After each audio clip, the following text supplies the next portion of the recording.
talk there. We'll get going now. All right, good morning. It is our last day of our Back on Track sessions through Iowa College Aid and ICANN. We are hosting a week of sessions together, and during the day, each day this week, we've had various sessions all around college prep resources for our students and fellow Iowans out there preparing to go to college. Let's see here. This morning, we are going to learn about navigating college as a first-gen student from Angela Lamb, and she works at the University of Iowa. So I'll let her introduce herself here in just a moment, but I'm really excited to hear about this topic because we do have quite a large first-gen population in Iowa. So a lot of our students are in this situation and kind of preparing to go off to college and figure out how to navigate that process as a first-gen student, which is just a bit more challenging than if you've had somebody in your family go before. That can provide some other guidance. There's some other challenges for our first-gen students. So I look forward to hearing more about this morning. Just some housekeeping items just to ensure the session runs smoothly. This is a Zoom meeting, so you are, as an audience member, able to unmute yourself and interact directly with us and your speaker today. So you can unmute yourself or you can type in the chat if you've got any questions, but feel free to do that. You do have that ability. And then the session is being recorded. So if you have to leave at any point in time, or if you've missed us this morning, we will have the recording links out to you guys next week. So you'll be able to access those. And then with that, Angela, I'm just going to pass it over to you to get us started this morning. Wonderful, thank you. Yeah, welcome to this session on navigating college as a first-gen student. I identified as a first-generation college student myself, so this is definitely a topic that is near and dear to my heart. Before I get started, I do just want to kind of give a really quick introduction of myself. As Jamie said, my name is Angie Lamb, and I'm an assistant director in academic support and retention at the University of Iowa. So essentially my job is to help students be successful when they go to college.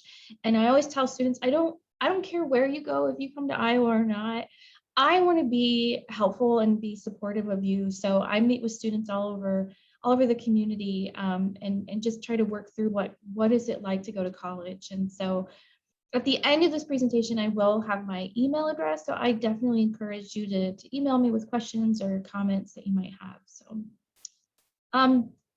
all right, so let's get started. So the plan for today, I'm going to talk first about what I mean when we say first generation college student. We're going to define that. And then I want to talk through some potential roadblocks on getting to college, and then while you're in college, or that early transition to college. And that topic, I'm going to be using some videos, and we'll talk a little bit more about where those videos are from. I'm really excited to be sharing them. And then I want to talk about being the first-gen successes. So what is it when you go to college as a first-gen student? What strengths are you drawing from? What are you bringing with you that we believe is a huge success? So we're going to talk about that as well. So first, defining first generation. So what do we even mean? So the standard definition for most four-year institutions, and this is kind of aligns with like the U.S. Department of Education, is a student who does not have a parent or legal guardian who has completed a bachelor's degree. And some two-year institutions might change that a little bit, but for a four-year institution, that is the standard definition. So essentially any student who doesn't have a parent or legal guardian that's earned a four-year degree.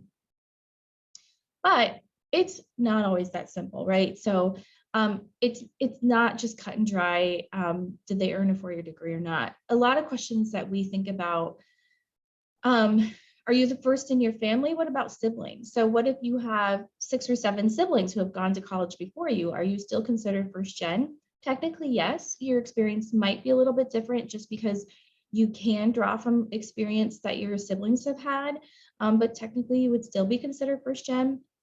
But what about parent, define guardian? Sometimes that's, it's not necessarily as easy to define as it might initially seem. Which parent? What if you don't live with that parent? What if you do have a parent that earned a four-year degree, but you don't live with them? So how does that impact your college experience? What about international college experience? At the University of Iowa, we have a lot of international students. And so, or a lot of students whose parents earned a degree at an international institution. So how does that impact their college experience? And how does that change that dynamic?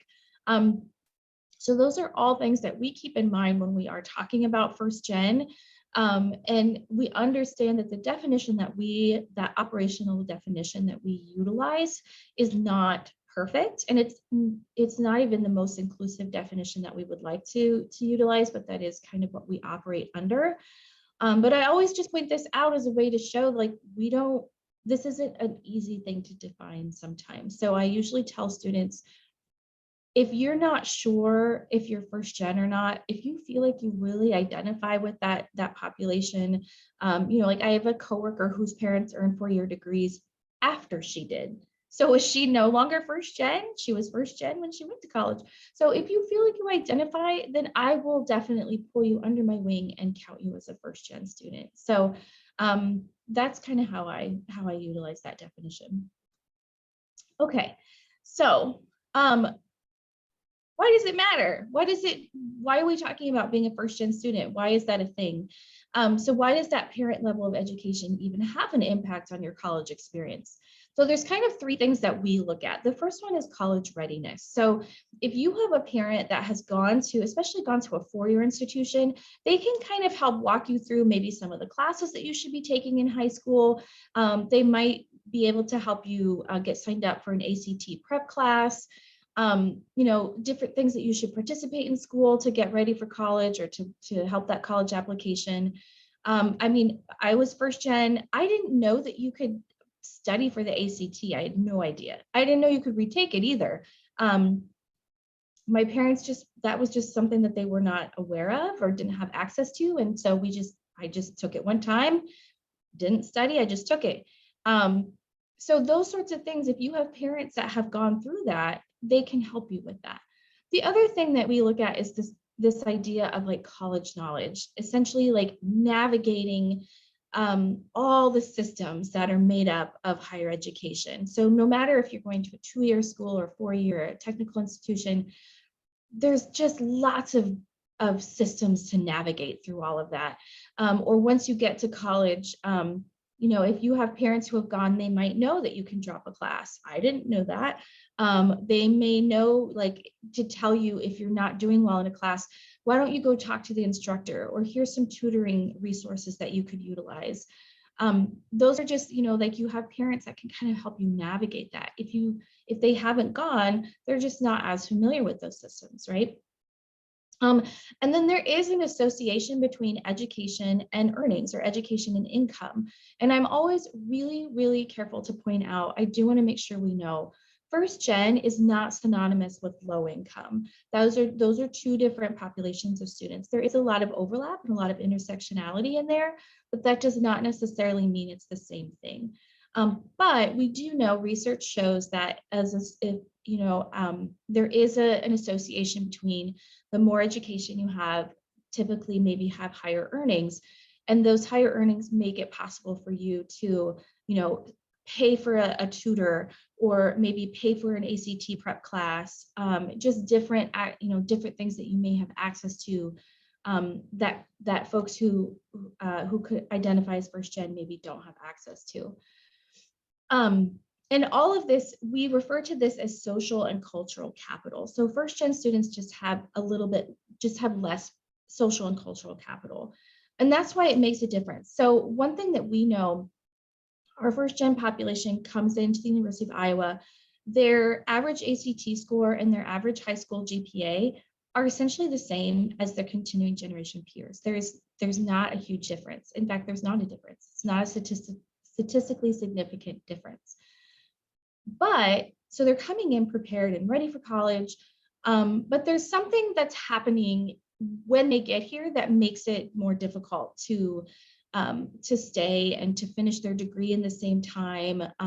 So what is that's happening? And that's what we look at in my office. What's happening in the classroom? What kind of experiences are students having, and how can we address those things to help first gen students be as successful as possible? Because first gen students are ready for college, and they are they have the ability to be successful. There's just a lot of different things that they oftentimes have to deal with. And the population of first gen is incredibly diverse. It's a very diverse population. We have a lot of our first gen students, maybe our older students, or they are parents themselves. So it's just a really diverse population. Okay, so I want to first talk about some of the potential roadblocks that students could run into, either when they are preparing for college or once they get here and they're talking about through their transition. And I want to share with you a series of some videos that have been produced by a gentleman named Harlan Cohen, who's a well-known author and has written some books that are really great books for college students. So I encourage you to go out and look for those. But we partnered with him, and he helped us produce a kind of a panel discussion of 4 first-gen students here at the University of Iowa. One was a first year, second, third, and fourth year student who was just about ready to graduate when the videos were made. But we essentially asked them to tell their story. And I think it's really important for students to hear from other students. And I could tell you these exact same things that the students are going to talk about, but I don't think it's going to be as meaningful hearing it from me. Yes, I was first gen. I lived a lot of these same experiences, but I'm also kind of like an old, right? I'm not, let's be real, I'm not a 20-something-year-old student anymore. And so things have changed, but I also think it's really important that we give first-gen students an opportunity to tell their story. So I'm going to share a couple really short video clips about where students are sharing some of these roadblocks that they ran into. This first one, Raquel, it was a student that was a first-year student last year. She is from, I believe, Des Moines North is where she graduated from. And she's going to talk a little bit about what she went through just applying to get to college. So hopefully this will work okay and you can hear everything fine. I want to know about your challenges as a first-gen student going from high school to college and how you were able to get here and what was the most challenging aspect for you. For me, I also had an older sister who went to college. She actually graduated about 3 years ago. And she's 7 years older than I am. So I had to see her, I saw how she struggled when she came to college. She was very isolated, I think, for the first couple years that she was in college, and it was this huge struggle for her. So seeing that made me paranoid. Yeah.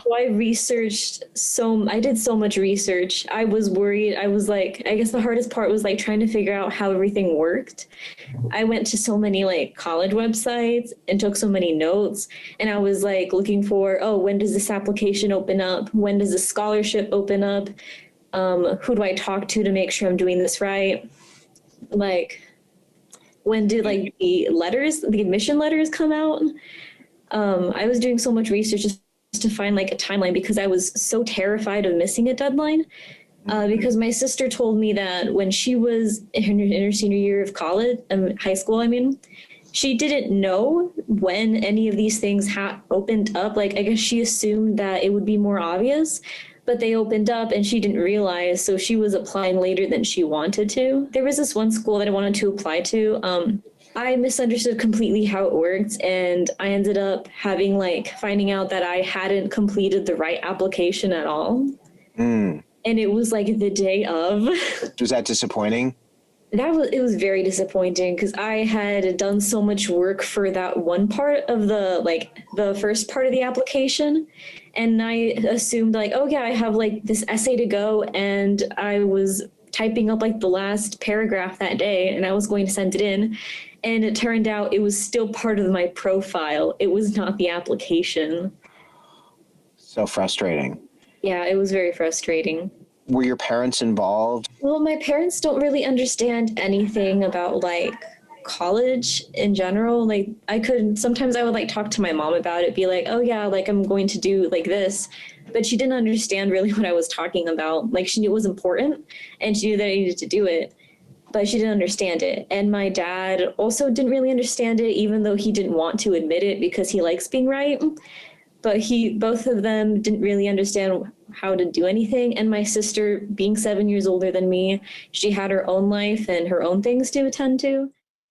Okay, so that video was Raquel discussing just some of the things that she went through trying to even apply to college, and just getting that admissions application in alone can be part of, you know, a huge thing. Another thing that a lot of students struggle with is getting that FAFSA filled out and getting that in, and that FAFSA, they're going to try to simplify it, and I will be interested to see how that works, but it is a very confusing document. I want to share, give a little bit more time here for Elizabeth. So Elizabeth is a student who, this was recorded back in May, and Elizabeth was like weeks away from graduation, and she has earned her degree and is, I believe, going on to law school. She graduated from Sioux City High School, I believe, is where she is from. And she also talks a little bit about her getting into college and the admissions process, but also just figuring out some of the other things that she needed to work through. So I'm going to play some of her discussion as well. You know, I want to hear your high school. I want to hear how you went from high school to college, and as a first gen student, some of those challenges. You know, was it easy? Was it hard? Fill us in. Yeah, I really related to a lot of what Raquel was saying about like deadlines and applications. I feel like my biggest experience as a first gen student was that I was kind of like looking at colleges at the same time applications were due, because it's not like I really had someone to tell me, like, I don't know, I've seen timelines before. Now that I'm in college, I've seen timelines of how high schoolers are kind of supposed to prepare. And a lot of times people that have parents that go to college, like, no, they should be looking like freshman and sophomore year of high school, like at colleges and exploring. And then they like start preparing like ACT junior year and those kinds of things, and then applying senior year. But I kind of like first started touring schools like the second semester of my junior year. And I was still like looking online and researching schools like my senior year when applications were due. So like and I think another thing too is like a big part of being first gen is kind of, you know, about colleges around you, you know, about like the Midwest and where you're from, but people that have like access to resources where their parents went to college, or they have more access to college exploration, like they know about more opportunities beyond, you know? So I felt kind of restricted or limited applying to colleges. I felt like I kind of had to like apply to places in the Midwest because that's all I knew about. But I didn't find out about, like, for example, there was like one all women's school in like California that I would have been really interested in applying to, but like I found out the application was due like when I learned about the university online, that kind of thing. Yeah. Oh, that's interesting. If there's anybody watching this. Okay. So that's a kind of Elizabeth talking a little bit more about what she went through that application, like even knowing what school to apply. And I remember when I was in high school applying to colleges, like, and this is how old I am. One of them I actually faxed my application to. If you don't know what a fax is, you can ask your teacher. But I didn't know what I was doing. I had no idea. I remember looking through books to figure out, like, I don't know, this school looks interesting, but there's no way I could possibly visit them. I didn't know anybody who I could ask about, like, well, did you go there? What did you think about it?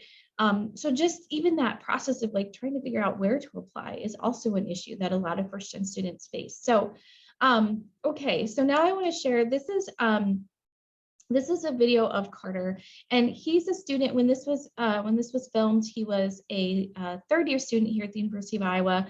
He's from Cedar Rapids. Kennedy, I believe, is where he graduated from. And he has this really interesting story about once he got to college, that's when he also started facing some things that he just didn't know for sure how to navigate. So I want to let Carter share a bit of his story too. Carter, so I want to understand your college transition, the search as a first gen student. Give us a little background and tell us how you were able to get here. Yeah, I mean, I'm from Cedar Rapids, Iowa, which is only about 30 minutes away. So coming to the University of Iowa was always like probably going to happen. Like I didn't seriously consider any other schools. So kind of my difficulty in transitioning to college came once I was actually on campus. I didn't seem to run into many issues like applying or getting here, but once I got to college, I started to run into some issues where I was having a harder time than it seemed a lot of my peers were, and I couldn't figure out why. And now I've kind of realized it might have had a little bit of something to do with being a first-gen student and not having that family background to help me along the way. Yeah, there are just a lot of little things that I just could not figure out. And I think it was all things that if I would have just been a little bit more resourceful those first couple months on campus, I could have probably figured out easier. But Can you give me examples? Yeah, literally, I remember spending 2 hours one day just trying to figure out how to pay my U-bill. I could not figure it out.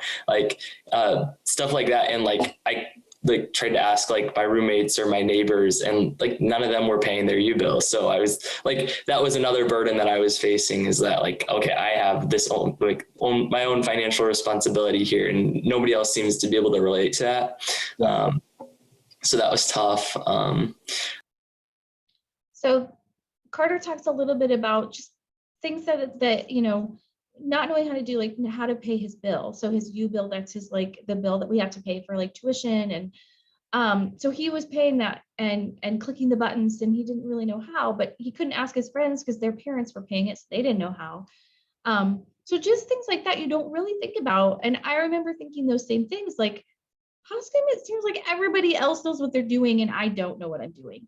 And I didn't know that first gen was a thing when I went to college. I had no idea. It wasn't until years after I graduated that I heard about the identity of being first gen. And then I was like, oh, it all makes sense now. Now I understand. It wasn't me. I just didn't know. I just didn't know how to navigate this weird thing of college. So, and then I have one final video that I want to share. I also and this is a video from Emily, and Emily graduated from West Liberty High School. And she is going to talk a little bit about, so once you're in college, how do you get help? Who do you talk to for help? And what do you do about classes that you're struggling in? And just how does that work? And a lot of students are able to talk to their parents and, talk through things with their parents about I'm struggling, or I don't know what to do. Emily is she is enrolled in our TRIO SSS program and is one of our TRIO students. So she is able to connect with her TRIO coaches, and they've been helping her a lot. So if you go to an institution that has a TRIO program, I highly encourage you to participate in it. So some of the folks that she's going to talk about in this video are TRIO coaches that helped her work through some of the things that she just wasn't sure how to handle. So last video, here's some of Emily's story. When it comes to taking care of just your basic needs, and I think Carter, you did a great job explaining that you didn't know how to pay your bills. And that was something that was really hard. Were there any other challenges that any of you have faced as a first-gen student who's navigating this path on your own, where you're like, oh my gosh, this is something I wish that I had help with? Yeah, I can go. So this was actually really recent. I had scheduled calculus into my classwork or whatever for this semester. But like I said, I have really bad anxiety and stress. So I'm like, okay, maybe not put myself with calculus right now and just be 12 hours semester. And I did not know how to withdraw or what that even meant, or, drop a course. I was already past a date. So I was kind of freaking out. I'm like, do I have to pay for this class? Is it going to hurt my GPA? Can I take this course during the summer? Those kind of questions started coming up. So that was something as a first gen student, I didn't even know what withdrawal even meant. And I spoke to Cody Pritchard about it from Upward Bound, academic advisor, or not academic advisor, but and he told me, he's like, oh no, people drop courses all the time. They withdraw all the time. And I'm like, okay, so that doesn't hurt me. Can I take this during the summer? And there is some burden with taking courses during the summer. For me, I have to pay for this course, and I have to go to Kirkwood, and it's not even close to me. I have to go all the way to Cedar Rapids, an hour drive. But I don't have to stress, and like too much about it, because I won't have other classes I need to be focusing on top of all that with work and everything. The withdrawal thing, like people don't understand that. Like sometimes people get overwhelmed.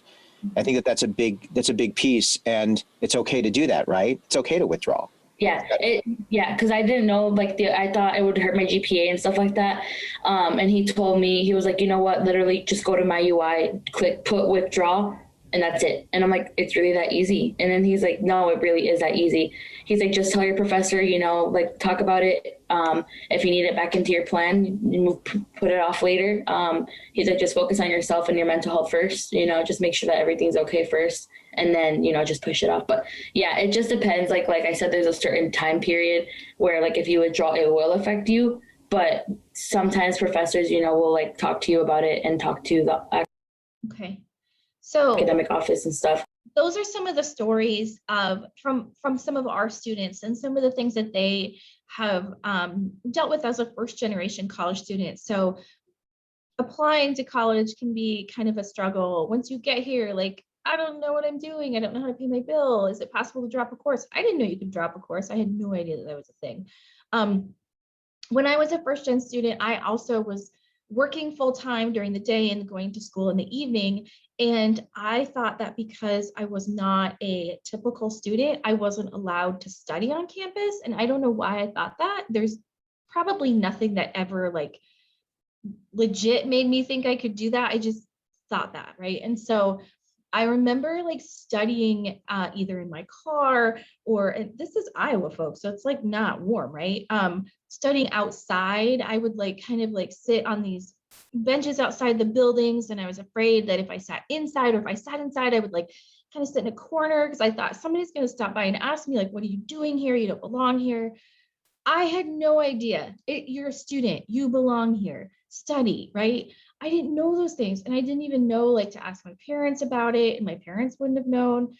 These are all things that like, when you're not a first gen student or you haven't talked to a first gen student, these are things that are kind of shocking when you hear them, right? But like, they're real. These are real stories. Or like Emily was talking, like for her, she really struggled with dropping a class, and she didn't, it was a big deal. And literally all you have to do is click a button and you can drop it.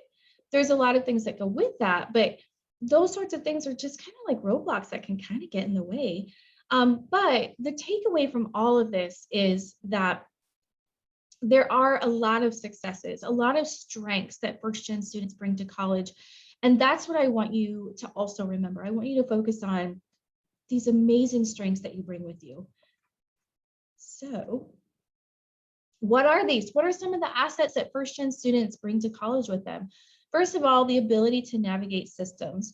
First gen students are amazing at navigating all the systems, right? You just have to know, like, you just need to know some of the rules and then you can do it. So for example, a lot of first gen students, they're the ones who filled out their FAFSA form. They're the ones who figured out their financial aid. They're the ones who figured out the admissions application. That's a system, and they navigated it and they did it and they're amazing. And so first gen students are really good at navigating those systems.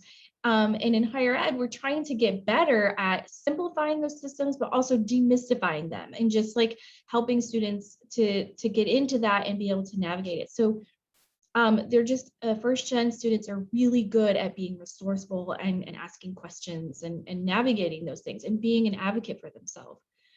First gen students are also incredibly resilient, and they have what we call a lot of grit. There's a lot of like a lot of inner desire to be successful and to do well. And resiliency and grit is something that first gen students have a lot of. Not that continuing gen students don't have it, but we find in our, we do a lot of surveying of our students, and we have a ton of data. And we found that first gen students are really good at facing adversity and not allowing that adversity to necessarily stop them in their tracks. They're able to look at that adversity and think, okay, what do I need to do differently? How can I get around this? Because I want to earn a 4-year degree and I'm going to do it. So they're really good at being resilient and really good at being gritty. First gen students have a ton of experiences and accomplishments to draw from. There's, first of all, you've been incredibly successful in college or in high school. So first gen students tend to do really great things, and they've participated in extracurricular activities and band and sports, and they're involved in National Honor Society, and a lot of them maybe even work in high school, and just lots of accomplishments and experiences to draw from in that they can rely on when they get to college, but also to celebrate from. And so that's also a huge strength to be able to have. Another one is the diverse perspectives. And, I've talked a little bit earlier about how the first gen population in general is an incredibly diverse population. And so they bring this amazing amount of diverse perspectives to the college campus and to the classroom. And their peers have the ability to learn a lot from them. And they have the ability to just really enrich the campus experience and the college experience for everyone around them, because they bring such a fantastic and unique diverse perspectives and diverse experiences with them. So those are some of the assets that we really try to focus on, because really being first gen is a huge accomplishment, and it is most certainly something that we celebrate. A lot of institutions are really picking up a lot of momentum on celebrating that identity. And I know sometimes students are like, I don't want other people to know I'm first gen, and that is fine too. But I do want to encourage you to let that identity shine, right? And be celebratory of it, because you made it, right? You got here. And so that's a huge thing to celebrate. I think we're probably going to end a hair bit early, but before we do, I do want to leave you with a few parting thoughts and some reminders. So again, celebrate those accomplishments. Being first gen is amazing, and it's such a great thing. And here at the University of Iowa, we even give our first gen students bright highlighter yellow t-shirts to wear, and they show up. And a lot of the faculty wear those too, that identified as first gen. And it's amazing because you can see them coming from a huge distance, and we really celebrate that. We see them and we celebrate that. So you should do that too. One thing to also remember, it's okay to change your major and explore other options. One roadblock that some first gen students run into, you're just not really sure what is all out there. I know when I went to college, I thought my options were engineering, medicine, or business. I figured that was pretty much my only option that I had, those three things. I did not realize that there was a ton of other options out there. I have a degree, my undergrad degree is in business, and I am very thankful for it, but I also wish I could go back and like really explore those options that are out there. And once you get here, it is okay to change your major. Now, I will caution you, I always tell this story as like a cautionary tale, like don't do what my husband did. My husband, he went to school after we were married and after I was done. So he was an older student anyway, but he started out as an accounting major because he figured that that's what he was supposed to do. And halfway through his junior year, he was like, I don't think this is a good fit for me. So he changed his major to physics and astronomy, which essentially was like starting over. And so now he is a high school science teacher, and it's such a great fit for him. I will tell you, he was in school for a long time. So if you're going to consider switching your major, maybe do it before that junior year. But it's okay. And actually at the University of Iowa, one of our biggest majors of incoming students is open major. And I think a lot of times students are like, I'm the only one who said open major. I'm the only one who doesn't know what they want to do. No, you're not. It's actually a ton of students don't know what they want to do. So it's okay to come into college as an open major and just think, I'm going to explore my options, and then I'm going to decide what I want to do. Develop your study skills now. And shameless plug, I guess, I did do a session earlier this week on some of the keys to being successful in college and some of those study skills. And I talked about now is the time, while you're in high school, this is the time to develop your study skills, to look at your time management skills, to start figuring out how to read your textbooks, how to take good notes, all of those things. Start doing that now. I always tell students the best time to work on that is when you are in high school, not August of your first year of college, right? So Start working on that stuff now. Even if you're like, I don't really need to study in high school, do it anyway. Complete your FAFSA every single year. Make sure you do your FAFSA. And FAFSAs for next academic year will open up on October 1st. So you can start filling those out soon, but please make sure you do that every year. Also, when you're filling out that FAFSA, if you have major changes, so for example, during the pandemic, we had a lot of students whose parents lost their jobs. That changed their financial standing considerably. And so, if we're filling out a FAFSA now for a school year that's going to start a year from now, there's time where a lot of stuff can change. If you have those changes, you can go back and make updates to your FAFSA. You can contact your financial aid office and say, look, I've had some changes. I need to adjust this FAFSA. Also, you should never have to pay somebody to help you with that. If while you're in high school, you have folks that can help you. When you get to college, people in your financial aid office can help you. And a lot of institutions, their financial aid office will host workshops where they will help students, but you should not have to pay somebody to help you with your FAFSA. That is, if somebody's like, I'll charge you and I'll help you, then find somebody else. And ask for help. And again, I talked about that in my other session that I did, the importance of asking for help. I think sometimes students view asking for help as something that we kind of like look down on, but actually asking for help is a sign of a strong student. It means you care. It means that you are, doing your due diligence, you're being resourceful. So make sure you ask for help. And like I mentioned in my other session, we don't wait until our car is on fire to change the oil, right? Like we get our oil changed every couple thousand miles or every few months as kind of like a routine maintenance thing. So if you wouldn't wait for your car to start on fire before you change your oil, why would you do that with your academics? Why are on fire before you ask for help? You should be asking for help early and often. So get in that mindset now. Make connections. When you get to college, I know sometimes, I think a lot of students feel a lot of pressure to like join all the student organizations and do all the things. You don't have to do all the things, but just try to, like make connections, find your people, find the people that have, a lot of the same interests as you. Make sure that when you are attending like student organization fairs and job fairs, things like that on your college campus, get involved, find connections, find somebody on your campus that can be a mentor, find peers that you can connect with. So, so, so important. And then also, please remember, you belong here. You belong in college. We have this, there's a phenomenon that we talk about sometimes where we feel like this imposter syndrome, like, what if people find out that I shouldn't be here?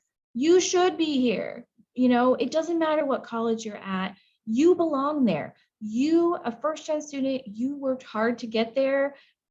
Maybe you have some questions and are not quite sure how to navigate things, but you belong there. So always remember that, and do not let anyone ever tell you that you don't belong there, because you do. So you remember that. And if you forget that, you write my email address down and you can email me and say, I'm not sure I belong here. And I will write you back and I will tell you, yes, you do. And again, wherever you are.